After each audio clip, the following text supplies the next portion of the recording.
Welcome back പ്രിയപ്പെട്ട പ്രേക്ഷകർ. അപ്പോൾ കോൺഗ്രസിന്റെ 139ാമത് സ്ഥാപക ദിനാഘോഷങ്ങൾക്ക് ഡൽഹിയിൽ തുടക്കമായി. AICC ആസ്ഥാനത്ത് AICC അധ്യക്ഷൻ മല്ലികാർജ്ജുൻ ഖർഗെ പതാക ഉയർത്തി.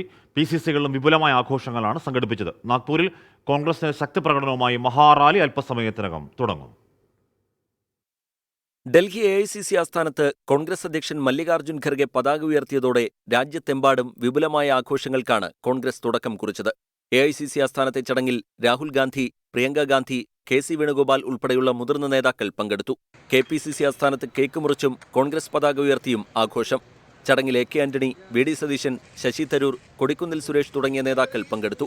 സ്വാതന്ത്ര്യസമരത്തിനു ശേഷം രാജ്യം കോൺഗ്രസിന് ഏറ്റവും കൂടുതൽ ആവശ്യപ്പെടുന്ന കാലഘട്ടമാണിതെന്ന് നേതാക്കൾ പറഞ്ഞു. स्थापना दिवस के दिन हमारा कर्तव्य होता है कि एक बहुत बड़ी संख्या में हम मिलकर एक संदेश देना चाहते हैं देश को कि कांग्रेस पार्टी अपने विचारधारा से कभी झुकने वाले नहीं है और अपने विचारधारा से आगे बढ़ेगी और इसके लिए हम इस नागपुर से संदेश देना चाहते हैं. വൈകിട്ട് 3 മണിക്ക് നാഗ്പൂരിൽ കോൺഗ്രസിന്റെ മഹാറാലി. ഭാരത് ജോഡോ മൈതാനിയിൽ നടക്കുന്ന റാലിയിൽ 10 ലക്ഷം പേരെ പങ്കെടുപ്പിക്കാനാണ് കോൺഗ്രസിന്റെ നീക്കം. ലോക്സഭാ തെരഞ്ഞെടുപ്പിന് മുന്നോടിയായുള്ള ശക്തിപ്രകടനമാണ് കോൺഗ്രസിന്റെ ലക്ഷ്യം. ആരോഗ്യ പ്രശ്നങ്ങളെ തുടർന്ന് സോണിയാഗാന്ധി റാലിയിൽ പങ്കെടുക്കില്ല. 24 ഡൽഹി.